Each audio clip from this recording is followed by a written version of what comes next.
오늘 함께 읽은 학개서는 스바냐와는 좀 역사적인 간격을 갖고 있습니다. 주전 606년 처음으로 바벨론의 침공을 받은 이래 이제 586년에 예루살렘이 함락되어서 이제 성전이 다 파괴되었고요. 그리고 성 또한도 다 파괴되었습니다. 정말 돌 위에 돌이 하나 남지 않는 그런 형편에 거한 것이죠. 그렇게 바벨론에 의해서 많은 사람이 포로로 이제 끌려가고, 이제 바벨론도 페르시아로 교체되어서 이 페르시아의 원년인 또한 그때의 초대 왕인 고레스 왕 원년 때에 이제 이스라엘 백성은 이제 본토로 귀환이 일어나기 시작합니다. 그때가 538년이었는데요. 이때 왕손인 스룹바벨의 인도하에 돌아와서 성전의 기초가 놓이게 됩니다. 하지만 성전이 계속해서 빨리 준공된 것이 아니라 이 성전 공사가 멈추게 되고 이제 16년 동안 이 일이 멈추게 됩니다. 이때가 이제 바로 다리오 왕 2년 때가 되었는데요. 이때 학개 선지자가 소명을 받아서 이제 하나님의 말씀을 전하는 그 내용들이 학개서에 나오게 됩니다. 그래서 오늘 이제 이 말씀 통해서 어쩌면 어떠한 힘겹게 이방 땅에서 다시 성전 재건을 소망하며 돌아가던 사람들이 그 성전 재건을 이루지 못하고 침체되어서 이제 16년 동안 이렇게 깊이 어떤 자기 집을 짓는데 되게 더 빠르고 여호와의 전을 짓는 일에 어떤 낙심해버린 상황에서 어떻게 그들이 영적으로 회복되었을까라는 말씀을 볼 때 아마도 낙심된 자, 그리고 다시 뭔가의 어떤 시작을 하지 못하고 어떤 하나님의 소명의 자리를 떠난 자들에게 주시는 하나님의 마음과 그리고 중심이 있다고 생각합니다. 오늘 말씀 통해서 하나님의 은혜가 넘치길 바랍니다. 하나님의 말씀이 다시 학개 선지자에게 임했는데요. 처음 말씀을 받은 지 50일이 지난 다리오 왕 2년 7월 21일 그 말씀이 주어집니다. 말씀의 핵심은 낙심하지 말라라는 그런 말씀입니다. 그래서 계속해서 두려워하지 말아라, 굳세게 하라, 굳세게 하라는 말을 계속적으로 반복해서 말씀하고 있습니다. 성전 재건의 일을 시작하자마자 지도자들과 백성들이 부딪힌 첫 번째 문제가 이 낙심의 문제이기 때문에 그렇습니다. 어떠한 일을 하나님의 말씀을 따르는 사람, 그리고 하나님의 말씀에 따라서 예배를 세우고 또 가정을 세우고 교회를 세워나가는 모든 작업에 반드시 이 낙심의 문제가 따릅니다. 근데 이 일들 중에는 예전 솔로몬의 성전이 파괴되기 전에 그 영광스러운 모습을 본 사람들이 더 낙심이 빠른 거예요. 신기하죠? 뭐냐면 이전에 교회의 영광을 본 사람, 그리고 정말 솔로몬 성전의 그 아름답고 그 터가 크고 그것이 웅장했던 걸 기억한 사람이 지금 그 터를 만들었는데 그 터만 봐도 예전의 영광과는 비할 수 없는 너무나 보잘것없는 것 때문에 사람들이 낙심했기 때문에 벌써 이 낙심한 사람들의 마음에 있는 그 바이러스가, 그 정말 낙심의 마음이 많은 사람들에게 퍼지니까 도저히 이 일을 진행할 수가 없었던 것입니다. 근데 하나님이 말씀하세요. 비록 너희 눈에 이것이 보잘것없어 보이지만 힘을 내라라고 격려하고 있습니다. 다시 한번 하나님께서 내가 너희와 함께 한다라고 이렇게 확신을 주시면서 이 일을 진행합니다. 성전의 의미가 무엇인가요? 하나님께서 그들 가운데 함께 하시는 거잖아요. 근데 사람들이 보는 성전에 대한 기준이 너무 다른 거예요. 성전이 웅장하고 외적인 기준이 세워주는 것이 기준이다 보니까 그것 보고 낙심하는 거예요. 생각해보면 주님께서 내가 너와 함께 하신다라는 약속 이상으로 이제 모든 것이 뭐가 문제가 되겠어요. 근데 그 중심, 성전을 짓는데 정작 하나님이 함께 하시는 것에는 능력을 찾지 않고 외적인 걸 보는 것, 이게 바로 이 시대의 문제였고 어쩌면 이 모습이 오늘날의 교회의 모습이기도 합니다. 그래서 무엇보다도 이제 하나님의 일을 바라보라고 말하고 또 어떻게 위로하냐면 하나님께서 옛날 출애굽 당시에 그들과 언약하신 약속의 말씀이 너에게 있지 않느냐, 그리고 그것을 지킬 수 있도록 성령을 너희에게 주셔서 떠나지 않을 것이다, 이걸 말씀하세요. 얼마나 감사합니까? 그래서 하나님께서 하실 일을 바라보라 라고 이렇게 말씀하고 있고, 이 성전이 얼마나 아름답게 회복될지를 계속해서 이어서 말씀하고 있습니다. 이 말씀에서 다시 한번 우리뿐만 아니라 이 시대뿐만 아니라 그 당시에도 동일하게 무엇이 낙심하는 자를 일으키는지, 특별히 하나님의 전, 그리고 하나님의 임재의 회복을 위해 나아가는 자들, 그리고 성령을 감당하는 자에게 무엇이 중심인지 분명하게 보여주고 있습니다. 사람들은 규모로 동기를 부여를 받습니다. 정말 대단한 일을 할 때, 그리고 뭔가 특별한 일을 할 때 자기의 어떤 하는 일에 대한 자부심을 가지고 열심을 내게 되는 것이죠. 근데 오늘 말씀 말합니다. 하나님이 너와 함께 하시는 것으로 동기부여 받아라. 하나님이 너와 동행하는 것으로 동기부여 받아야 된다라고 이렇게 말씀하고 있습니다. 다시 한번 우리 중심을 회복했으면 좋겠어요. 교회 사역하는 이유가 뭐예요? 생각해보면 하나님과 함께 하기 위해서 그런 거거든요. 그러니까 다른 거 뭐 볼 게 없어요. 하나님이 나와 함께 하시고 그분의 말씀이 나와 함께 하고 있고 성령님이 나와 함께 하신다 그러면 그것이 내게 용기요, 그 약속을 주신 것이 내게 힘이 되는 줄 믿습니다. 그런 은혜가 있길 바랍니다. 이러고 나서 이제 성전 건축을 재개한 지 또 3개월이 지나고 나서 다리오 왕 2년 9월 24일에 하나님의 말씀이 또 선지자에게 임합니다.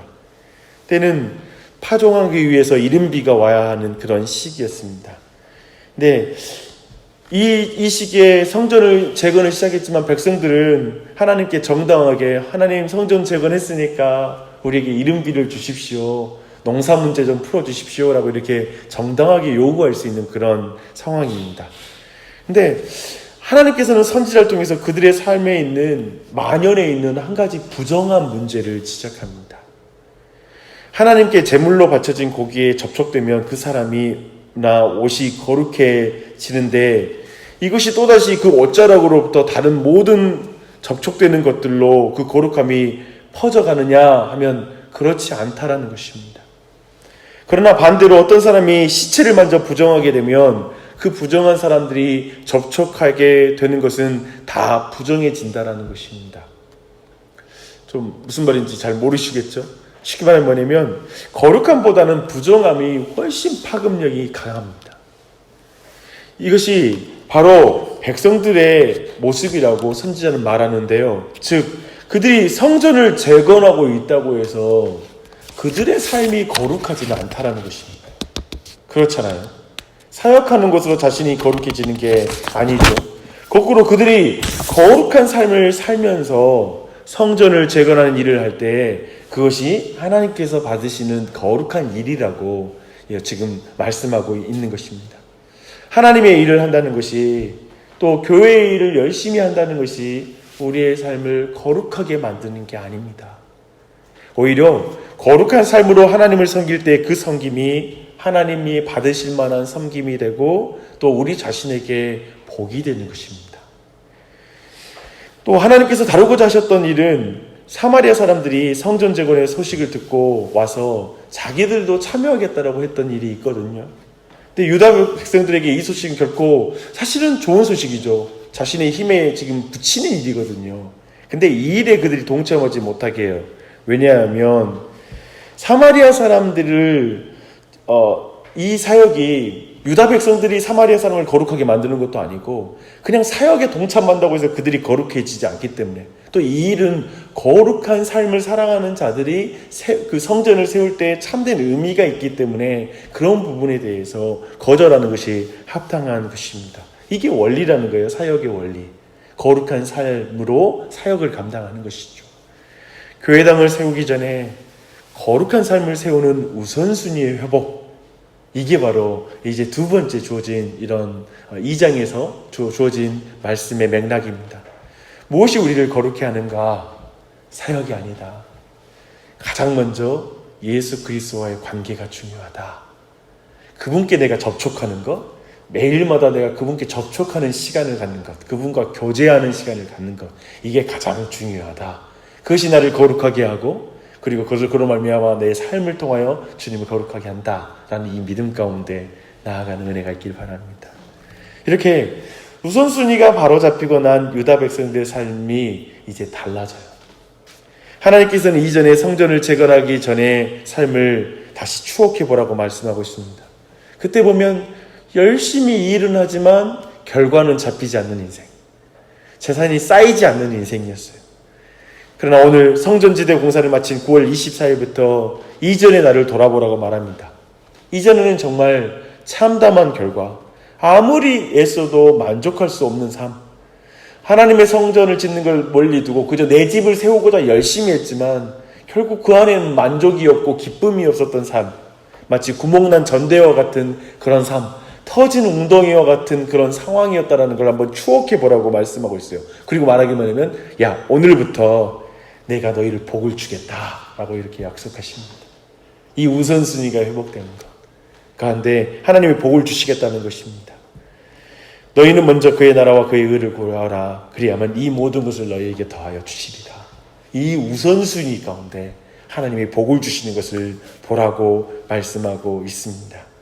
내가 내 인생과 가족을 책임지는 삶이 아니라 하늘의 하나님께서 내 가족과 내 인생을 먼저 책임지는 인생, 그 인생을 붙잡는 게 중요합니다. 아침 기도, 우리가 왜 이 자리에 있을까요?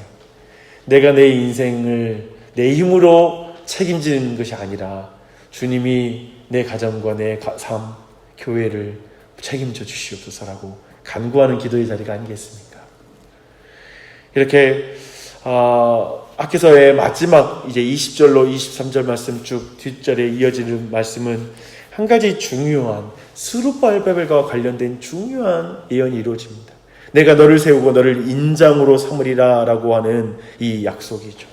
사실 이 스룹바벨이 누구냐면 과거에 바벨론으로 잡혀간 여호야긴, 즉 여고냐 왕 그리고 고니야 왕이라고 불렸던 유다의 이 마지막에 그 최후의 두 번째 왕, 그 바벨론에 끌려갔던 왕의 자손입니다. 즉 유다 자손의 유다의 지금 예수 그리스도의 족보에 오른 한 그 위치에 선 분이죠. 사실 그가 최종적으로 오는 그 왕이 아니라 그는 궁극적으로 마지막 완성된 성전의 영광은 아니지만 성전의 실체이신 예수 그리스도께서 영광 가운데 오시리라는 그 약속의 소망이 이렇게 말씀이 주어지고 있습니다. 참으로 놀라운 은혜의 말씀으로 이 학개서가 마무리되고 있습니다. 우선순위가 바로잡힌 백성들을 향한 하나님의 축복과 약속은 놀랍습니다. 오늘 우리 삶을 좀 돌아보시고요. 우리 삶의 우선순위에 대해서 하나님께서 지적하는 말씀은 없는지 한번 돌아보았으면 좋겠습니다. 스스로 자신의 인생을 책임질 수 있는 것처럼 살고 있지는 않는지, 아니면 하나님 나라와 그의 의를 구하면서 하나님께서 책임져 주신다라는 그런 믿음으로 살고 있는지 돌아봤으면 좋겠습니다. 또 거룩한 삶으로 하나님의 일을 감당하고 있는가, 아니면 하나님의 일을 감당하고 있다는 걸 핑계로, 그래도 또 삶에 바쁘다라는 핑계로 정말 예수 그리스도와의 교제를 뒤로 하고 있지 않는지, 삶의 우선순위에서 밀려나 있지 않는지를 돌아보시기를 바랍니다. 그리고 또한 기억하되 혹시라도 우리가 낙심해 있다면 낙심한 이유가 세속적인 이유 때문에, 내 기준과 내 생각 때문에 낙심해 있지는 않는지, 사실 하나님이 나와 함께 하신다, 동행하신다, 그 약속들이 내게 담대함을 주는 말씀인 걸 믿고 나아갔으면 좋겠습니다. 또 마지막으로 우리의 소망은 다시 오실 그리스도이심을 소망하고, 오늘날 우리의 교회의 현실이라든지 가정의 현실로 낙심에 빠지지 마시고 만물 안에서 만물을 충만케 하시는 예수 그리스도 안에서 소망을 가지시고 힘차게 나아가는 이 한날이 되시길 바랍니다. 기도하시겠습니다.